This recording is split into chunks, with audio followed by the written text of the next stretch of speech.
Good morning, students. So, in this class, we will discuss electric flux passing through closed surfaces. Closed surfaces से कितना electric field पास होता है, उसका calculation कैसे किया जाता है. तो इसका पहले हम एक इजी एग्जांपल लेते हैं. सपोज पहले हम एक क्यूब ले लेते हैं. एक क्यूब से पास होने वाला फ्लक्स जब वो एक यूनिफॉर्म एक्सटर्नल फील्ड में रखा गया है तब कितना होगा.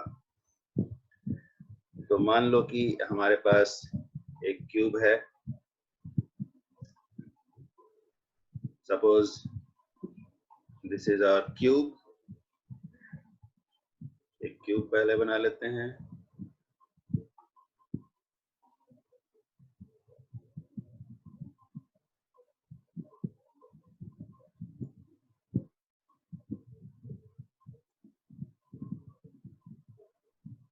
ये मान लिया कि हमारे पास एक क्यूब है और ये एक यूनिफॉर्म इलेक्ट्रिक फील्ड में रखा गया है. ठीक है. यूनिफॉर्म इलेक्ट्रिक फील्ड किस तरह से बनाएंगे? Parallel equidistant lines. तो सपोज ये एक यूनिफॉर्म इलेक्ट्रिक फील्ड में रखा गया है. इस क्यूब को कंप्लीटली इमर्स कर दिया गया है, यानी कि ये इलेक्ट्रिक फील्ड के अंदर पूरी तरह से इमर्स्ड है. तो कुछ इलेक्ट्रिक फील्ड लाइंस इस क्यूब के ऊपर से भी ऐसे जा रही होंगी इस तरह से. ये इलेक्ट्रिक फील्ड लाइंस के अंदर हमने इस क्यूब को रख दिया. ऐसे इमेजिन करो कि जैसे पानी फ्लो हो रहा था नदी में और उसमें एक क्यूब रख दिया गया है. तो पानी क्यूब के कौन कौन से फेसेस को कट करके जाएगा ये हमें पता लगाना है. ठीक है. कौन कौन से सरफेसेस इसको कट करेंगे. तो ये ऑब्वियस है कौन कौन से सरफेसेस पानी कौन कौन से सरफेसेस से पेनिट्रेट होकर के जाएगा. मान लो कि एक क्यूब था, ऐसे जाली का बना हुआ क्यूब था और इससे पानी पास हो रहा है. ठीक है. तो हमें ये अपने डेली लाइफ के नॉलेज से भी, अपने डेली लाइफ के जो एक्सपीरियंसेस हैं उनसे हम ये समझ सकते हैं कि कौन कौन से सरफेस से पानी पास होकर के जाएगा. ठीक है. तो अभी हम यहाँ पे सरफेस के नाम लिख देते हैं. सपोज ये वाला है सरफेस 1 और ये वाला है 2, ये 3, ये 4 और जो बैक साइड में, जो फ्रंट साइड में वो है 5 और जो बैक साइड में वो है 6. तो कौन कौन से सरफेस से पानी पास होकर के जाएगा ये हम समझ सकते हैं कि ये वाला जो सरफेस है, ये वाला सरफेस यानी सरफेस नंबर 1, इससे पानी पास होकर के जाएगा और सरफेस नंबर 2 इनको पेनिट्रेट करके पानी जाएगा. अगर ये पानी होता तो, और ये क्योंकि इलेक्ट्रिक फील्ड है तो हम वैसा ही यहाँ पर बोल देंगे कि ये जो यूनिफॉर्म इलेक्ट्रिक फील्ड है ये कौन कौन से सरफेस को पेनिट्रेट करके जाएगा. ये 1 को और 2 को पेनिट्रेट करके जाएगा. बाकी जो सरफेस हैं 3, 4, 5, 6 इनको ये इलेक्ट्रिक फील्ड पेनिट्रेट नहीं करेगा. ठीक है. यानी कि 1 और 2 से पास होने वाला फ्लक्स तो होगा, लेकिन 3, 4, 5, 6 इन सरफेस से कोई फ्लक्स पास नहीं होगा.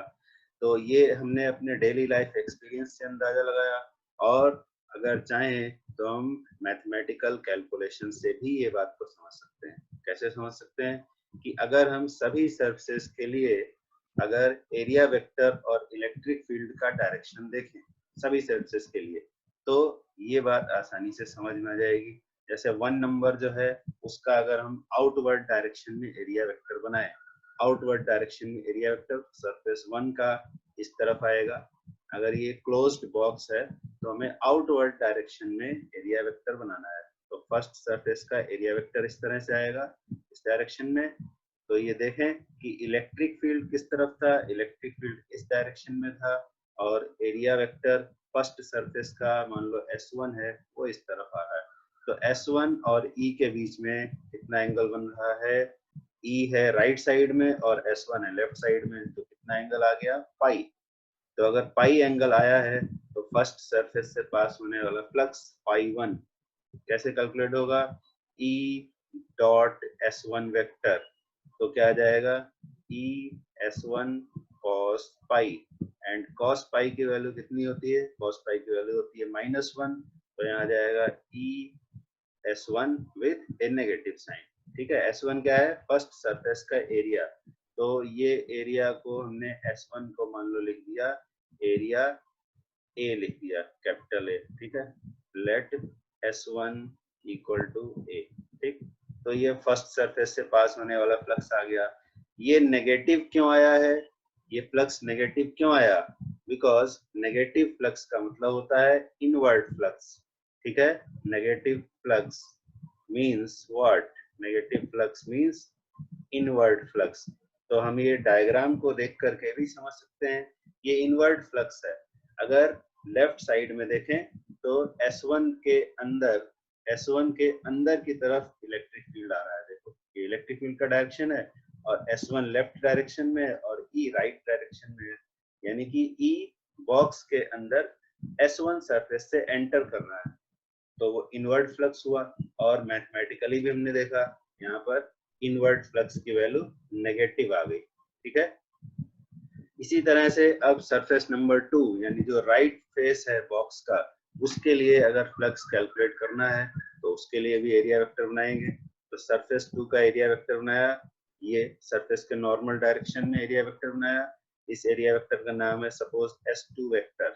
तो सेकंड वाली सरफेस के लिए यानी जो राइट साइड में फेस है बॉक्स का, उसके लिए अगर हम फ्लक्स कैलकुलेट करेंगे तो क्या आएगा, E dot S2।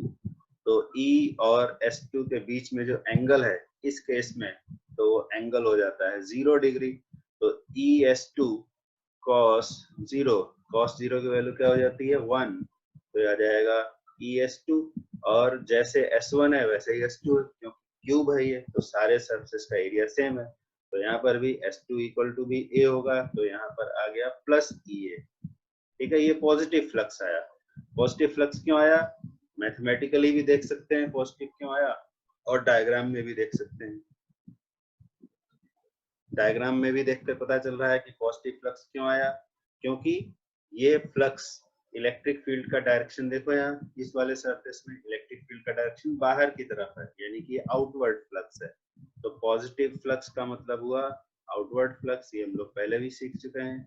Positive flux means what, positive flux means outward flux, ठीक है। पॉजिटिव फ्लक्स का मतलब हुआ आउटवर्ड फ्लक्स। तो ये फर्स्ट और सेकंड सरफेस के लिए हमने फ्लक्स कैलकुलेट कर लिया।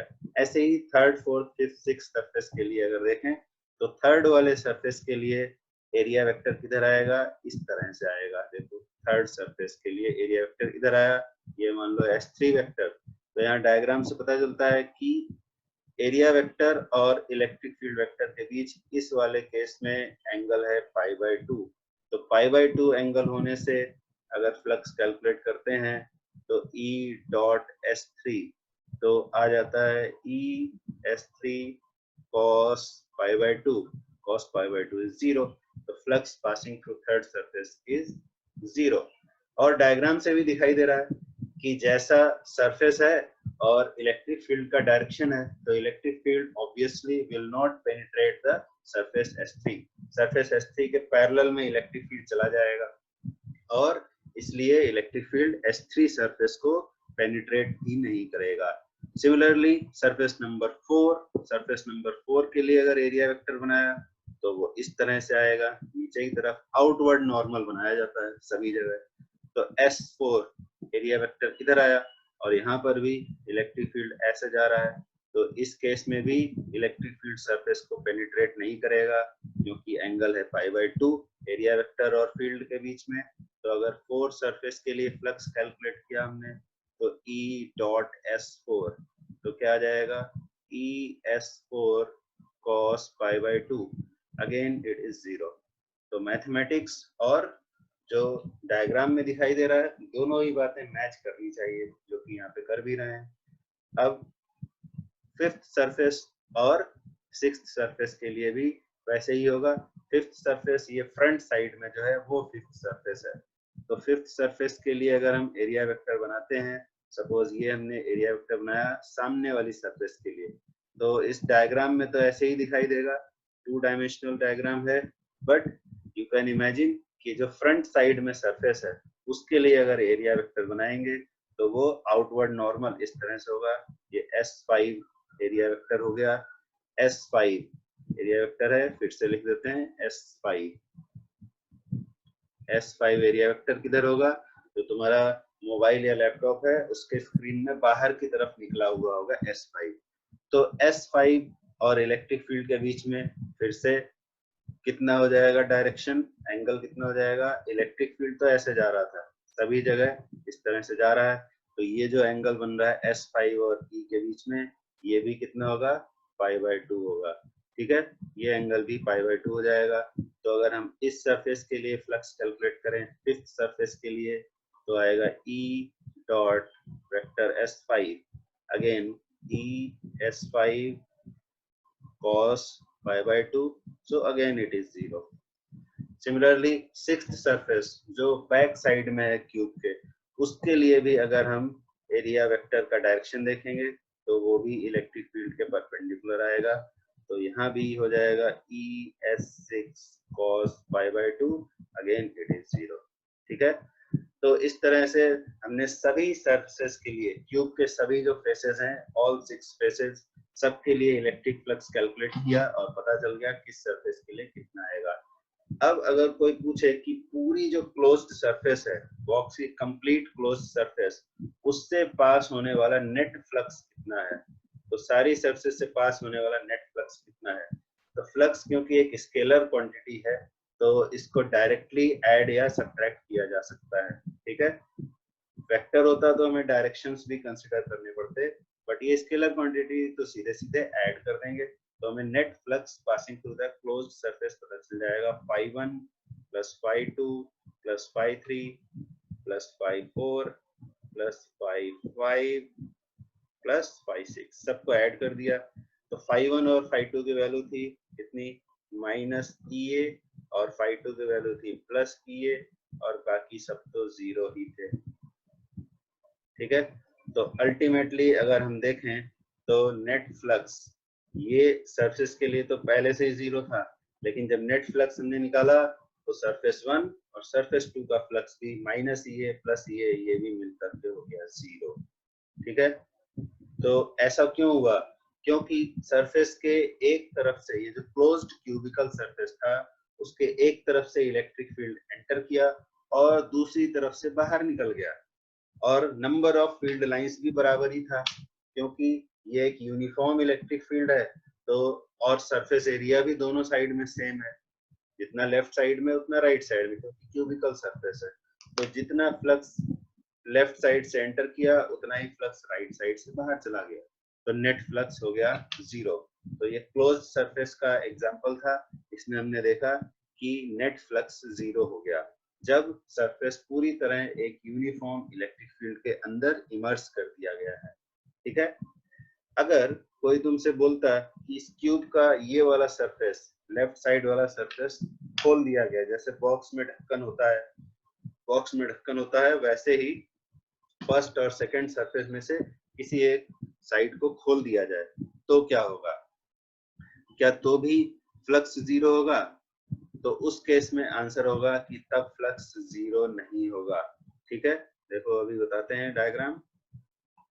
सपोज इस तरह से था हमारा बॉक्स, ये हमने एक बॉक्स पहले बनाया, मान लो ऐसे बॉक्स था, और इस बॉक्स का एक साइड खुला हुआ था, ये हमारा बॉक्स है।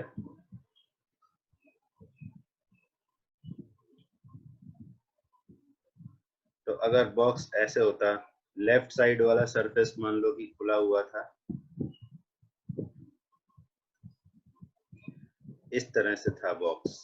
ठीक है, लेफ्ट साइड इज ओपन, तो ओपन को बनाने के लिए हम ऐसे डॉटेड लाइन बना देते हैं। तो इस केस में फ्लक्स 0 नहीं होगा। क्यों नहीं होगा? क्योंकि जो लेफ्ट साइड वाला सरफेस था वो हमने रिमूव कर दिया। तो लेफ्ट साइड वाला सरफेस रिमूव कर देने से जब इलेक्ट्रिक फील्ड एंटर करेगा तो ऐसे डायरेक्ट राइट साइड वाले सरफेस पर पहुंच जाएगा।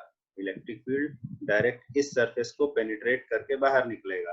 देखो यहाँ पर ये हो गया इलेक्ट्रिक फील्ड, और भी इलेक्ट्रिक फील्ड लाइंस होंगे, उनको हम ड्रॉ नहीं कर रहे हैं। तो यहाँ पर क्योंकि सरफेस है ही नहीं इस जगह पर, इधर लेफ्ट साइड में नो सरफेस, इधर कोई सरफेस नहीं है, जब कोई सरफेस ही नहीं है यहाँ पर तो फ्लक्स कितना हो जाएगा, तो flux on the left side हो जाएगा 0, क्योंकि यहाँ पे सरफेस एरिया ही 0 है, ठीक है, सरफेस ही नहीं है। तो इधर पहले क्या था, यहाँ पे जब सरफेस था तो लेफ्ट साइड से इनवर्ड इलेक्ट्रिक फील्ड एंटर करता था, इनवर्ड होने से हो जाता था नेगेटिव, लेकिन अब यहाँ सरफेस ही नहीं है तो यहाँ पे फ्लक्स 0 हो गया। और इस वाली सरफेस के लिए फ्लक्स वैसे ही कैलकुलेट करेंगे, ई डॉट एस करेंगे और ये एस की वैल्यू लिख देंगे, तो ई एस कॉस 0, ये ई एस आ जाएगा, ये पॉजिटिव होगा क्योंकि यहाँ से इलेक्ट्रिक फील्ड बाहर निकल रहा है, तो ये आउटवर्ड फ्लक्स आ गया। तो अब अगर नेट फ्लक्स निकाला जाएगा, net flux passing through the whole surface, तो वो 0 नहीं आएगा, तो वो कितना आ जाएगा, जितना राइट साइड से पास हो रहा है, यानी कि ई एस, इतना फ्लक्स आ जाएगा। तो ये क्लियर है कि अगर क्लोज्ड सरफेस होगा तभी फ्लक्स 0 होगा, तभी नेट फ्लक्स 0 होगा। अगर ओपन सरफेस है तो नेट फ्लक्स 0 नहीं होगा। कोई भी एक साइड ओपन कर दूं, अगर मान लो राइट साइड को ओपन कर देते, सपोज ये वाला साइड को ओपन कर देते, ये सरफेस को अगर हम रिमूव कर देते तब यहाँ से फ्लक्स 0 हो जाता। यहाँ से अगर फ्लक्स 0 हो जाता तो मान लो कि दोनों ही साइड, ये भी ओपन है ये भी ओपन है, तो यहाँ पर भी फ्लक्स 0 हो जाएगा, तो नेट फ्लक्स फिर से 0 हो जाएगा। समझ आई बात, net flux will again become 0, ठीक। और ये वाली सरफेस को ओपन किया और इस वाले को अगर क्लोज रखा, इस वाले को अगर क्लोज रखोगे तो यहाँ पर फील्ड 0 नहीं होगा, सॉरी फील्ड नहीं, फ्लक्स 0 नहीं होगा और यहाँ पे 0 होगा, तो फिर से नेट फ्लक्स नॉन 0 आ जाएगा। बट तब उस केस में नेट फ्लक्स हो जाएगा नेगेटिव, क्योंकि इधर राइट साइड वाले सरफेस से होगा तो एरिया वेक्टर इधर और इलेक्ट्रिक फील्ड वेक्टर इधर, तो वो इनवर्ट फ्लक्स हो जाएगा, इनवर्ट फ्लक्स होने के कारण हो जाएगा नेगेटिव। क्लियर। तो flux, net flux close surface के लिए 0 होगा, प्रोवाइडेड दैट इलेक्ट्रिक फील्ड जिसमें उस क्लोज सरफेस को रखा गया है वो यूनिफॉर्म हो। अगर यूनिफॉर्म नहीं होगा तो क्या होगा, अगर क्यूब है चारों तरफ से बंद भी है लेकिन जो इलेक्ट्रिक फील्ड है वो यूनिफॉर्म नहीं है, तो उस केस में फ्लक्स 0 होगा कि नहीं होगा, ये समझने के लिए एनसीईआरटी बुक का एक एग्जांपल बहुत ही अच्छा है। देखो ये एनसीईआरटी बुक का एग्जांपल है, सबको स्क्रीन पे दिखाई दे रहा है, ये तुम्हारी बुक का सॉल्व्ड एग्जांपल 1.11 है, ठीक है। तो इस क्वेश्चन को देखें जरा, इस क्वेश्चन में क्या लिखा हुआ है, the electric field components in figure 1.27 are this. Electric field की वैल्यू पे ध्यान देना, खास तौर पे इलेक्ट्रिक फील्ड की जो वैल्यू है वो है alpha x to the power 1/2, ये इलेक्ट्रिक फील्ड की वैल्यू है। और क्या दिया गया है, इलेक्ट्रिक फील्ड के E X E Y E Z तीनों कंपोनेंट दिए गए, तो ई एक्स इतना है यानी एक्स डायरेक्शन में इतना फील्ड है, वाई डायरेक्शन में ई वाई 0 है और जी डायरेक्शन में भी इलेक्ट्रिक फील्ड 0 है, ठीक है। तो ई वाई ई जेड 0 यानी कि वाई और जेड डायरेक्शन में कोई इलेक्ट्रिक फील्ड नहीं है, so we can leave it. X की वैल्यू पर ध्यान दें, ई एक्स जो है यानी एक्स डायरेक्शन में इलेक्ट्रिक फील्ड की वैल्यू, अल्फा एक कांस्टेंट है लेकिन इसकी वैल्यू में एक्स आ रहा है। एक्स क्या चीज है, एक्स है जिस पॉइंट पर हम इलेक्ट्रिक फील्ड कैलकुलेट करेंगे उस पॉइंट का ओरिजिन से distance. Now see the diagram, ये ओरिजिन है, इस डायरेक्शन में कोई इलेक्ट्रिक फील्ड नहीं है, ई वाई इज 0, इस डायरेक्शन में कोई इलेक्ट्रिक फील्ड नहीं है, ई जी इज 0, और इस डायरेक्शन में इलेक्ट्रिक फील्ड है, एक्स डायरेक्शन में है इलेक्ट्रिक फील्ड। कितना इलेक्ट्रिक फील्ड है, alpha x to the power 1/2, this is the electric field in x direction, ठीक है। इट मींस अगर x की वैल्यू चेंज होगी तो इलेक्ट्रिक फील्ड की वैल्यू भी चेंज हो जाएगी, ओरिजिन से अलग अलग पॉइंट्स पर इलेक्ट्रिक फील्ड की अलग अलग वैल्यू होगी। अब हम फिर से अपने व्हाइट बोर्ड पर चलकर देखते हैं, इसी बात को देखते हैं कि क्या करना है। तो ये आ गया व्हाइट बोर्ड और इस व्हाइट बोर्ड में हम पहले एक क्यूब बना लेते हैं। सबसे पहले ये सर्वप्रथम हमने बना लिया अपना क्यूब, और क्यूब बनाना थोड़ा सा लंबा काम है, ये बन गया क्यूब, ठीक है, ये हमारा क्यूब हो गया। तो पहले वाले क्वेश्चन में और इसमें एक डिफरेंस है, तो क्या डिफरेंस है, डिफरेंस यही है कि इस बार जो हमारा इलेक्ट्रिक फील्ड है वो नॉन यूनिफॉर्म है। नॉन यूनिफॉर्म है कैसे पता चला? नॉन यूनिफॉर्म है ऐसे पता चला कि इलेक्ट्रिक फील्ड की वैल्यू कांस्टेंट नहीं है, वो x पर डिपेंड करती है। इलेक्ट्रिक फील्ड हमारे पास जो है वो है Ex equal to alpha x to the power 1/2 और you can write alpha root x, ऐसे भी लिख सकते हैं। तो ये x की वैल्यू पर डिपेंड करता है। और x क्या चीज था? x था ओरिजिन से डिस्टेंस। ओरिजिन से डिस्टेंस तो हम पहले एक्सिस भी बना लेते हैं। ये हमने बना लिए एक्सिस। यहाँ पर है सपोज ओरिजिन, इस जगह पर ओरिजिन है तो ये हो गया एक्स एक्सिस और ये हो गया वाई एक्सिस, इधर हो गया हमारा। अच्छा पहले इसको एक्स एक्सिस लिख दिया जाए, ये एक्स एक्सिस हो गया और ये वाई एक्सिस हो गया इस डायरेक्शन में, ये हो गया y और इसी तरह से हो गया z, ये z एक्सिस हो गया। ठीक है, दिस इज ओरिजिन। तो ये जो इक्वेशन में x दिखाई दे रहा है, e की वैल्यू में x, what is x? x is the distance from origin. तो अगर इस तरह से देखें तो ये जो लेफ्ट साइड वाला सरफेस है ये ओरिजिन से a डिस्टेंस पर है, यानी कि इस वाले पोजीशन में x इक्वल टू a है। सिमिलरली अगर इस वाले पोजीशन पर आ जाएं और a क्या चीज था? a इस क्यूब का साइड भी था। तो जब यहाँ पहुंचोगे तो x की वैल्यू हो जाएगी कितनी? 2a। ठीक है, तो अगर लेफ्ट वाले सरफेस को देखें, लेफ्ट वाले सरफेस को, तो उसके लिए x की वैल्यू है a और जो राइट साइड में सरफेस है उसके लिए x की वैल्यू है 2 है। इट मींस यहाँ पर जो इलेक्ट्रिक फील्ड होगा, मान लो E1 होगा, वो राइट साइड वाले सरफेस के लिए इलेक्ट्रिक फील्ड से डिफरेंट होगा, क्योंकि दोनों पोजीशंस के लिए x की वैल्यू भी डिफरेंट है। तो यहाँ जो इलेक्ट्रिक फील्ड होगा राइट साइड में वो होगा E2। यहाँ पर इलेक्ट्रिक फील्ड की वैल्यू क्या होगी? अल्फा रूट a और इस साइड के लिए इलेक्ट्रिक फील्ड की वैल्यू क्या होगी? Alpha by root 2a। तो दोनों जगह इलेक्ट्रिक फील्ड डिफरेंट है, भले ही डायरेक्शन सेम हो, डायरेक्शन सबका x में ही है, सभी x डायरेक्शन में है। क्वेश्चन में दिया गया Ex ऐसा डायरेक्शन है, तो इलेक्ट्रिक फील्ड जा तो ऐसे ही रहा है, इधर से बॉक्स में एंटर किया और इधर से बाहर निकला, यहाँ से इलेक्ट्रिक फील्ड बाहर निकला।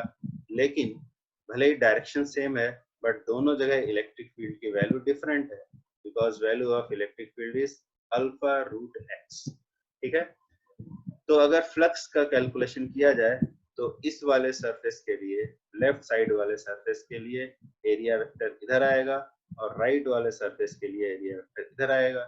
तो इस वाले केस में इस तरफ एंगल हो जाएगा कितना? इस तरफ एंगल हो जाएगा पाई और इस तरफ एंगल हो जाएगा 0। तो 0 और पाई दोनों केसेस के लिए अगर फ्लक्स कैलकुलेट करें तो लेफ्ट वाला जो सरफेस है उसके लिए अगर फ्लक्स कैलकुलेट किया पाई 1 तो वो कितना आ जाएगा?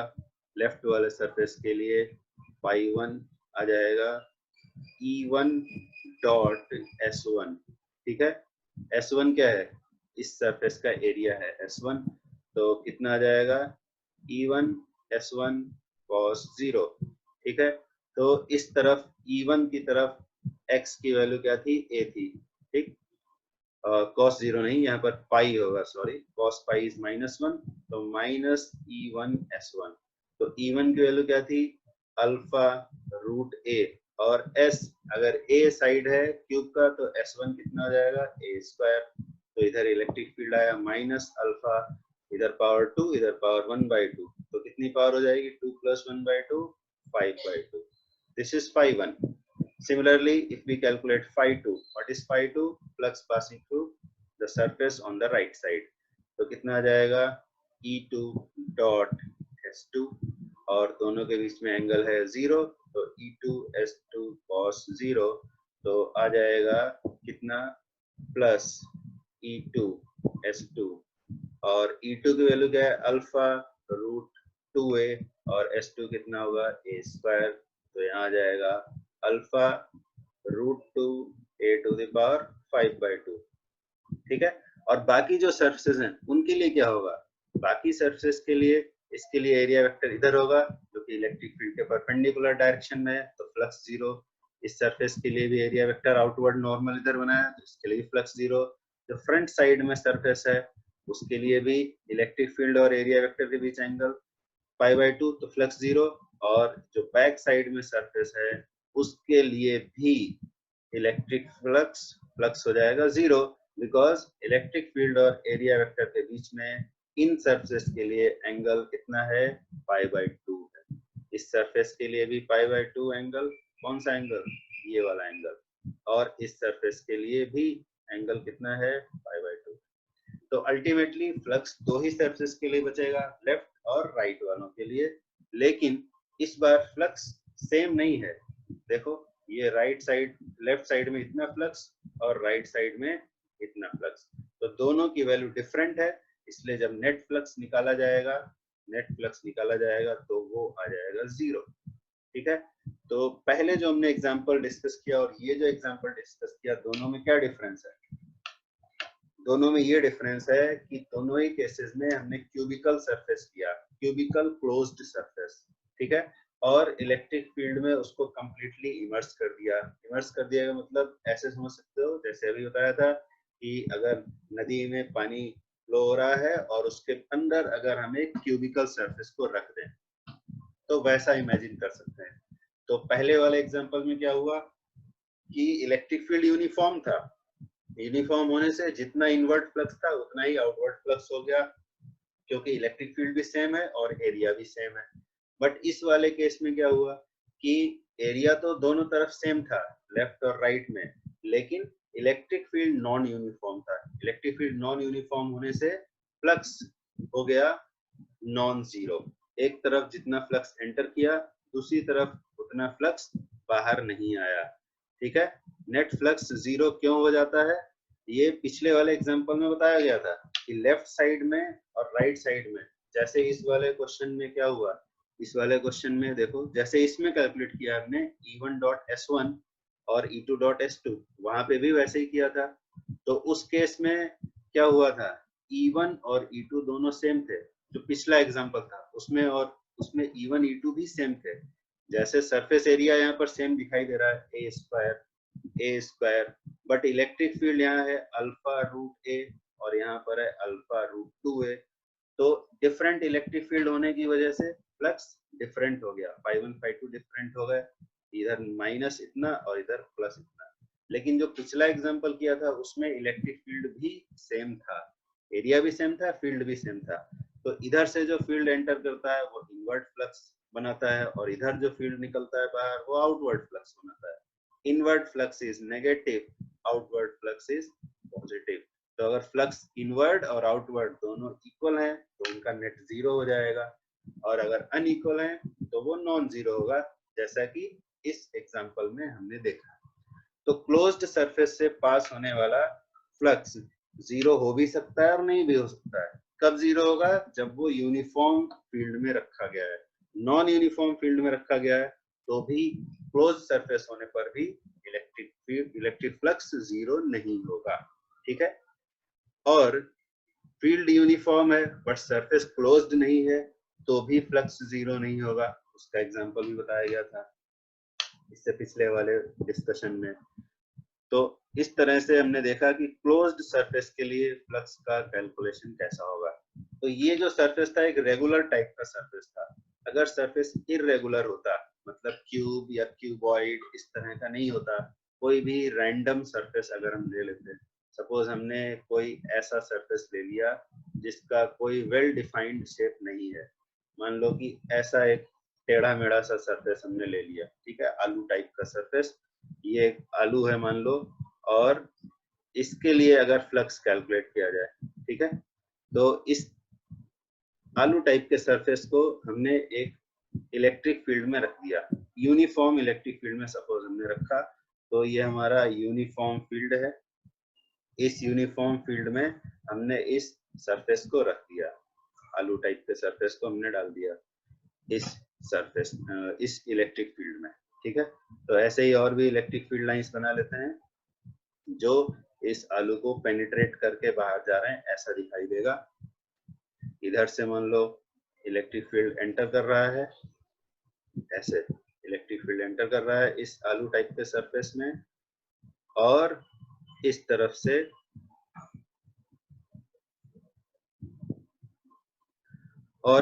से ये इलेक्ट्रिक फील्ड बाहर निकल रहा है। ठीक है, तो इलेक्ट्रिक फील्ड इस इर्रेगुलर शेप के सरफेस को पेनिट्रेट करके बाहर आ रहा है।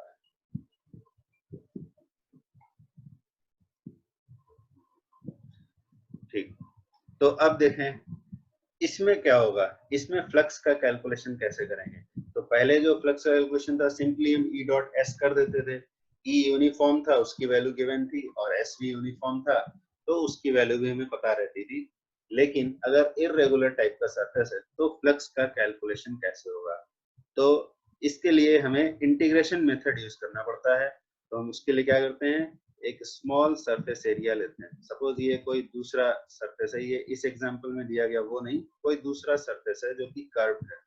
सपोज ये हमने एक कर्व्ड सरफेस का पीस ले लिया। ठीक है, तो पहले क्या करेंगे, इस सरफेस का एक छोटा एरिया एलिमेंट लेंगे। इसमें एक छोटा एरिया एलिमेंट हमने लिया, मान लो कि ये इस तरह से एक छोटा एरिया एलिमेंट ले लिया, इसका सरफेस एरिया है ds।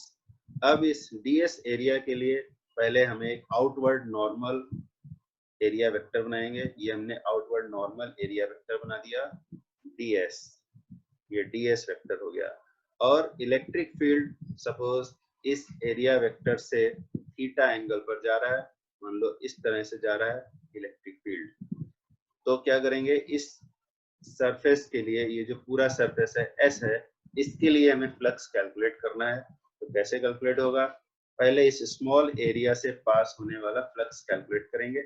इस जगह पर देखो, कर्व सरफेस में क्या होता है कि अगर जैसे इरेगुलर टाइप का सरफेस है, जैसे ये हमारा आलू था इस एग्जांपल में, अलग अलग जगहों पर अगर हम एरिया वेक्टर बनाएंगे, जैसे हमने यहाँ पर अगर एरिया वेक्टर बनाया इस एलिमेंट के लिए, तो सभी जगह एरिया वेक्टर और इलेक्ट्रिक फील्ड के लिए डायरेक्शन सेम नहीं होता है।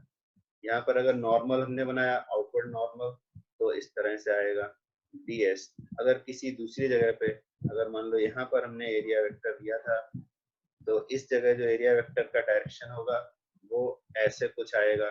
ठीक है, तो सभी जगह एरिया वेक्टर और इलेक्ट्रिक फील्ड वेक्टर के बीच में एंगल डिफरेंट होगा। यहाँ जितना एंगल होगा, यहाँ कुछ और एंगल होगा, यहाँ पर कुछ और एंगल होगा, डिफरेंट प्लेसेस में डिफरेंट एंगल आएगा। ठीक है, तो इसलिए हमें क्या करना पड़ेगा, एक स्मॉल एरिया एलिमेंट के लिए पहले फ्लक्स कैलकुलेट करना होगा डी फाई कैसे कैलकुलेट होगा, E dot ds। What is d phi? d phi is electric flux passing through small area element ds। तो क्या आ जाएगा, E dot ds करेंगे तो E ds cos थीटा। ठीक है, E ds cos थीटा। फिर उसके बाद पूरे सरफेस के लिए फ्लक्स कैलकुलेट करना है, तो इस d phi को इंटीग्रेट करना होगा पूरे सरफेस के लिए। तो अगर हम यहाँ पर d phi की वैल्यू लिखेंगे तो आएगा E ds cos थीटा। पूरे सरफेस के लिए इसको इंटीग्रेट किया जाएगा। कैसे करेंगे ये हम अगले क्लास में डिस्कस करेंगे कि पूरे सरफेस के लिए कैसे इंटीग्रेट किया जाए। ठीक है, और तभी हम ये वाला डिस्कशन भी करेंगे कि इर्रेगुलर शेप का सरफेस है तो इससे पास होने वाला फ्लक्स जीरो होगा कि नॉन जीरो होगा। ठीक, तो ये नेक्स्ट क्लास में डिस्कस किया जाएगा। आज की क्लास के लिए इतना ही।